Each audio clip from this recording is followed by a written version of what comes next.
नमस्कार, मैं हूं आपके साथ ज्योतिका। आइए रुक करते हैं फटाफट खबरों की ओर।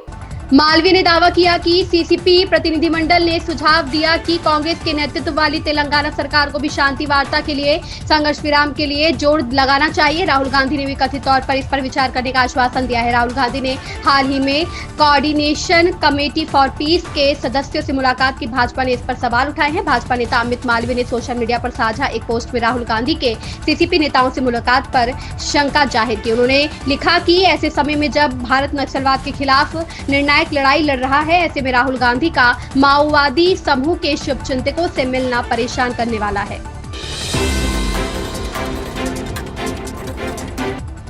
एनआईए ने आतंकवादी संगठन Islamic state of Iraq and Syria से कथित रूप से जुड़े स्लीपर सेल के 2 फरार आरोपियों को मुंबई हाईवे अड्डे से गिरफ्तार किया है। अधिकारियों ने बताया कि दोनों महाराष्ट्र के पुणे में आईईडी के निर्माण और परीक्षण से संबंधित 2023 के मामलों में वांछित थे। राष्ट्रीय जांच एजेंसी ने प्रतिबंधित आतंकी संगठन Islamic state of Iraq and Syria के स्लीपर मॉड्यूल से जुड़े 2 फरार आरोपियों को गिरफ्तार किया है।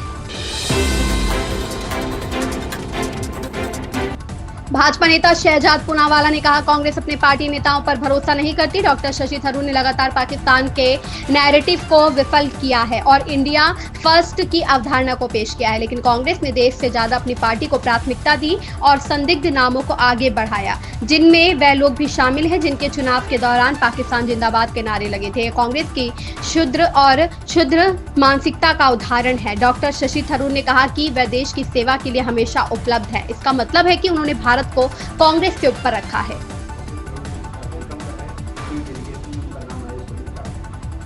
देखिए, जब पाकिस्तान प्रायोजित आतंकवाद को बेनकाब करने की बात आती है तो पूरा देश एक होता है। हम देश हित की सोचते हैं, ना कि दल हित की। और इसी मानसिकता के साथ भारत सरकार ने एक सराहनीय कदम उठाया है कि ऑल पार्टी डेलीगेशंस को अलग अलग दुनिया के कोनों में भेजा जाएगा और पाकिस्तान का असली चेहरा उजागर किया जाएगा।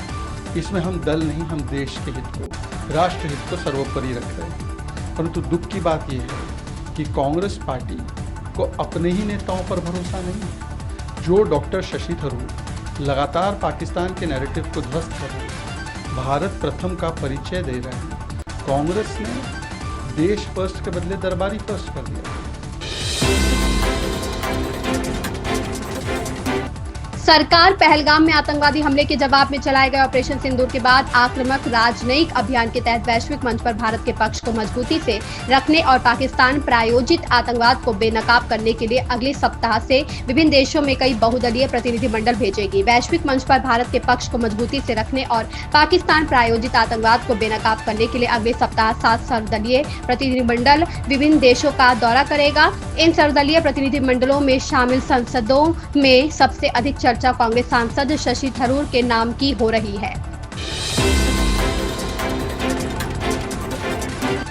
जंग के मैदान में पाकिस्तान को घुटने पर लाने के बाद भारत अब एक अहम रणनीति के तहत पाकिस्तान के आतंक समर्थित चेहरे को दुनिया के सामने लाएगा। इसके लिए केंद्र सरकार ने 40 सांसदों की 60 टीम बनाई है, जिसमें विपक्षी दल के भी सांसद हैं, जो विदेशों का दौरा कर वैश्विक स्तर पर पाकिस्तान की पोल खोलेंगे। पहलगाम आतंकी हमले और ऑपरेशन सिंदूर के बाद भारत सरकार आतंकवाद के खिलाफ अपने जीरो टॉलरेंस के संदेश को वैश्विक पटल पर मजबूती से रखने के लिए इस महीने के अंत में 7 सर्वदलीय प्रतिनिधिमंडल को प्रमुख साझेदार देशों में भेजेगी।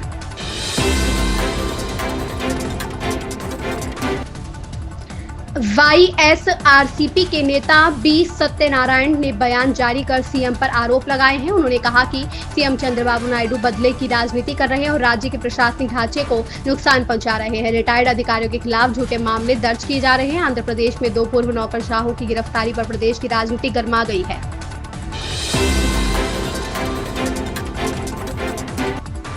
भारत ने पाकिस्तान के खैबर पख्तूनख्वा प्रांत की जीवन रेखा काबुल नदी पर लंबित लालंदर शहतूत बांध परियोजना को जल्द पूरा करने के लिए वित्तीय मदद की पेशकश की है। वहीं अफगानिस्तान ने कुनान नदी पर भी बांध बनाने की घोषणा की है। भारत की पुख्ता घेराबंदी आने वाले समय में पाकिस्तान को बूंद बूंद पानी के लिए तरसा सकती है। भारत के सिंधु जल संधि स्थगित करने के बाद अफगानिस्तान की ओर से भी पाकिस्तान को पानी का संकट झेलना पड़ सकता है। भारत ने पाकिस्तान के खैबर पख्तूनख्वा प्रांत की जीवन रेखा काबुल नदी पर लंबित लालंदर शहतूत बांध परियोजना को जल्द पूरा करने के लिए वित्तीय मदद की पेशकश की है। राज्यसभा सांसद कपिल सिब्बल ने कहा, मैंने पहले भी कहा है कि यूएपीए में संशोधन लाकर हमें एक अनुसूची जोड़नी चाहिए जिसमें हम आतंकवादी राज्य और उसके नाम के तहत पाकिस्तान लिख सके, ताकि हम दुनिया में जाकर बता सके कि आप इस आतंकवादी के साथ व्यापार कर रहे हैं। आप उन्हें इसे रोकने के लिए क्यों नहीं कहते? क्योंकि यह दुनिया के लिए अच्छा है, यह हमारी प्रगति के लिए अच्छा है, यह कश्मीर के लिए, लोगों के लिए भी बहुत अच्छा है। स्टोरी आपने बताई जो कुछ अचीवमेंट हुआ भारत के, बिल्कुल। अभी भी आप राज्यसभा के सांसद हैं, हाँ, तो मैं पार्टी का नहीं हूँ ना, इंडिविजुअल लीडर। वो तो पार्टी डेलीगेशन जाती है ना, मैं तो एक इंडिपेंडेंट मेंबर ऑफ पार्लियामेंट। एक सवाल है, जो अचीवमेंट आपने 2008 में बताई, इस बार भारत के पास क्या अपॉर्चुनिटी है जब हमारी डेलीगेशन दुनिया भर में? जबरदस्त अपॉर्चुनिटी है, जबरदस्त अपॉर्चुनिटी है। अब देखिए, दुख की बात देखिए कि पाकिस्तान के साथ कुछ देश खड़े हुए, हमारे साथ कौन खड़ा हुआ? ताइवान।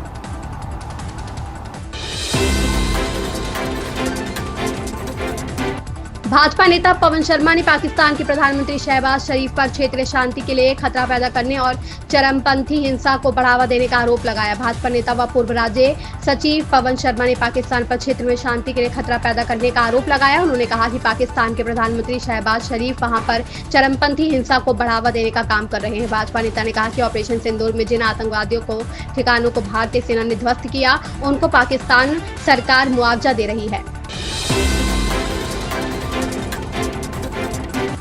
सैन्य अधिकारी व्योमिका सिंह पर सपा के सांसद रामगोपाल यादव द्वारा की गई टिप्पणी के बाद विवाद फैल गया है। मैनपुरी में जिला पंचायत सदस्य ने पुलिस अधीक्षक को प्रार्थना पत्र देकर सपा सांसद के खिलाफ एफआईआर दर्ज कराने की मांग की है। सपा सांसद रामगोपाल यादव द्वारा सैन्य अधिकारी व्योमिका सिंह को लेकर जाति सूचक शब्दों के प्रयोग के बाद राजनीति गर्मा गई है। शुक्रवार को जिला पंचायत सदस्य ने अपने साथियों के साथ कलेक्ट्रेट पहुंचकर पुलिस अधीक्षक को प्रार्थना पत्र दिया है। इन खबरों में बस इतना ही, बने रहिए हमारे साथ।